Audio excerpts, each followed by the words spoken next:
On a freezing morning in January of 2025, the quiet suburbs of Warren, Michigan would become the backdrop for one of the most haunting disappearance cases the community had ever seen. 35-year-old Ashley Elkins, a devoted mother of four, vanished without a trace. What at first appeared to be a simple case of a woman who had stepped out for errands spiraled into a disturbing mystery, one involving suspicious text messages, bleach-soaked carpets, and a chilling trail of surveillance footage. This is not just a story of a missing woman. It is a story of a family torn apart, a community desperate for answers, and an investigation that would uncover horrifying details hidden in plain sight. Before we continue, if you're new here, please take a moment to subscribe and turn on notifications. We share in-depth true crime documentaries every week, and your support allows us to keep telling these difficult but important stories. Now, let's begin. On the morning of January 11th, 2025, Ashley left her Roseville apartment around 8 a.m. She was seen driving her maroon Nissan Altima, making her way to a nearby gas station. Security cameras recorded her stepping out of her car, dressed casually in a dark hoodie and leggings, grabbing coffee before heading back toward Warren. At first, nothing seemed unusual. Ashley was known for her regular routines and her deep dedication to her children. That morning, she exchanged brief text messages with her mother, Monica, who lived nearby. But at 9:07 a.m., everything changed. Monica had sent Ashley a message about a strange dream she'd had the night before, one where Ashley's car was stolen. The reply she received moments later unsettled her. Weird LOL. It was short, distant, not at all like Ashley's usual tone.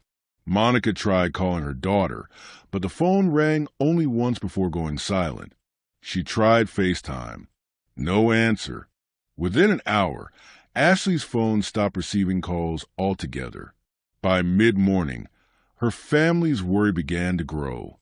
Ashley's younger sister, Alexis, recalled how unusual it was for her to be completely unreachable.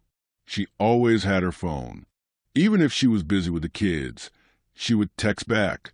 For her to just stop, it wasn't like her. Later that afternoon, another family member received a message from Ashley's phone saying she was heading to a beauty supply store. But the phrasing fell off, and shortly after, her phone powered down completely. Her younger brother decided to use Find My iPhone.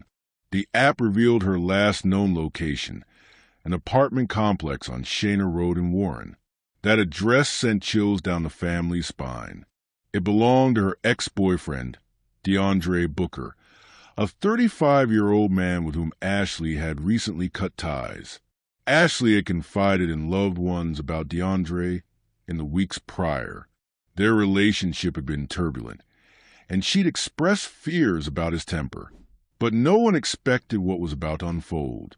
By evening, Ashley's maroon Altima was found abandoned outside a strip mall in Roseville.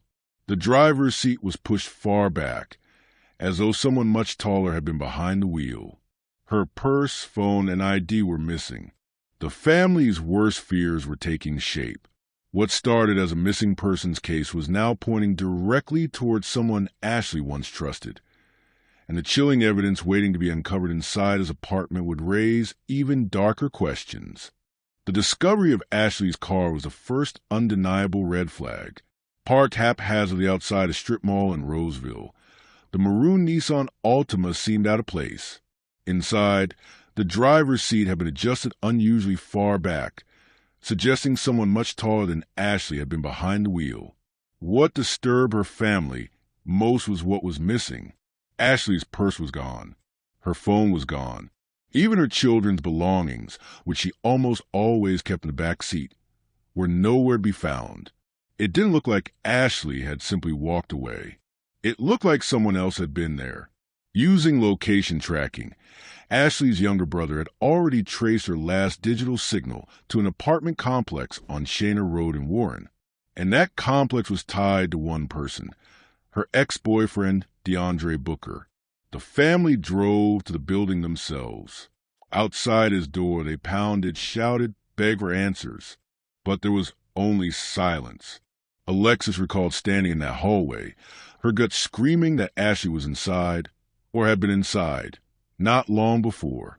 She wouldn't just stop talking to us. We just knew something had happened in there. They called police, but with no immediate proof of foul play, there was little authorities could do that night. Ashley and DeAndre's relationship had been rocky from the start. Friends described it as intense, volatile, and marked by frequent arguments. Ashley's mother, Monica, had urged her to distance herself from him. She worried about his temper, his controlling behavior, and the way he isolated Ashley from loved ones. In the weeks leading up to her disappearance, Ashley had finally broken things off. She told family she wanted nothing more to do with DeAndre, but the break didn't sit well with him. Texts recovered later showed him begging for reconciliation, alternating between affection and anger. Ashley, determined to move forward, had stopped responding. Now, just days after their final falling out, Ashley was gone. As night fell on January 11th, Ashley's children were left in the care of relatives, asking where their mother was. No one had answers. Monica sat in her living room, replaying the last text she received from Ashley's phone. Weird LOL. She couldn't shake the feeling that it hadn't been Ashley who typed it. By now, whispers had spread to the community. A young mother had vanished, her car abandoned, her last known location tied to an ex-boyfriend with a troubling history. But what would soon come to light inside DeAndre's apartment would transform suspicion into horror. Police would soon be armed with a search warrant, and the scene they would walk into would leave even hardened detectives shaken. When investigators finally entered DeAndre Booker's apartment on Shana Road, what they found immediately raised alarms. The first thing officers noticed was the smell, an unmistakable chemical sharpness that hung in the air, the scent of bleach. Inside, carpets appeared freshly scrubbed, some spots still damp. A section of the living room floor showed signs of heavy cleaning, as though someone had been desperate to erase something. But bleach cannot remove everything. Crime scene technicians used luminol to test the flooring. Under the glow of blue light, traces of blood appeared, faint but undeniable. Samples were collected and later confirmed to match Ashley Elkins' DNA. For detectives, this was no longer just a missing persons case. It was something darker. Investigators began pulling security footage from the area. At 9:40 a.m. on January 11th, the morning Ashley disappeared, cameras outside the apartment complex captured Ashley's maroon Nissan Altima pulling into the parking lot. Moments later, footage showed DeAndre Booker stepping outside, looking around, and then walking back toward his building. Ashley was never seen on camera again. But hours later, cameras caught DeAndre dragging large black trash bags out of his apartment, loading them into a dumpster behind the complex. Neighbors later told police they saw him sweating, nervous, glancing over his shoulder. One even recalled hearing the sound of something heavy being dragged across the floor earlier that day. By the time police reached the dumpster, the bags were gone. Trash had already been collected and transported to a nearby landfill. But inside the dumpster itself, investigators noticed smears of red. Tests confirmed it was human blood. Another chilling discovery was made nearby. Pieces of carpet padding and cleaning supplies, hastily discarded. Though the bags themselves were missing, the evidence left behind was damning. For Ashley's family, the news was devastating. They had hoped she might simply be hiding, overwhelmed, or unreachable. But the blood evidence, the bleach, the footage of DeAndre disposing of trash bags, it all painted a horrifying picture. Still, without Ashley's body, investigators faced an uphill battle. They could not yet prove exactly what had happened inside that apartment. And Booker? He was nowhere to be found. The search for him would take investigators across Warren, and as the hunt intensified, so did the community's desperation for answers. The evidence inside DeAndre Booker's apartment was overwhelming, but when police went looking for him, he was already gone. Detectives canvassed the area, questioning neighbors, searching for anyone who had seen him the hours after Ashley vanished. Witnesses describe him as restless, pacing, stepping in and out of his apartment multiple times. Others recalled seeing him late that night, hood pulled tight over his head, leaving quickly and returning just as fast, as though he were trying to keep a low profile. Meanwhile, Ashley's family was in agony. Every hour that passed without word from her deepened their dread. Monica begged the public for help, her voice cracking as she described her daughter as a devoted mother who would never leave her children behind. Alexis and other family members printed flyers, plastering them across Warren and Roseville. They knocked on doors, pleaded for surveillance footage, and posted online appeals for anyone with information come forward. The community rallied around them. Candlelight vigils were held, people prayed, and social media lit up with Ashley's face. But even in those moments of unity, a shadow lingered. Many quietly admitted what they feared. Ashley was not just missing. She might be gone forever. Investigators zeroed in on Booker's movements after Ashley's disappearance. Phone records showed his device pinging near his apartment at the same time Ashley's car had arrived. Hours later, his phone traveled to areas where dumpsters and trash collection sites were located. Detectives traced those routes and searched landfills, but the massive piles of refuse made the task almost impossible. Adding to the suspicion, surveillance footage from stores nearby showed Booker purchasing cleaning supplies the very day Ashley went missing. Bleach, trash bags, gloves. The receipts, combined with the forensic evidence, painted a clear narrative. He had tried to clean up and cover his tracks. But what troubled investigators most was his behavior in the days that followed. Booker was spotted moving between relatives' homes, avoiding calls from police, and giving inconsistent stories to friends about Ashley's whereabouts. To some, he claimed she had left town. To others, he insisted she was fine. None of it added up. The case was becoming more than just a disappearance. It was now an urgent manhunt. Flyers with Booker's face joined Ashley's across the city.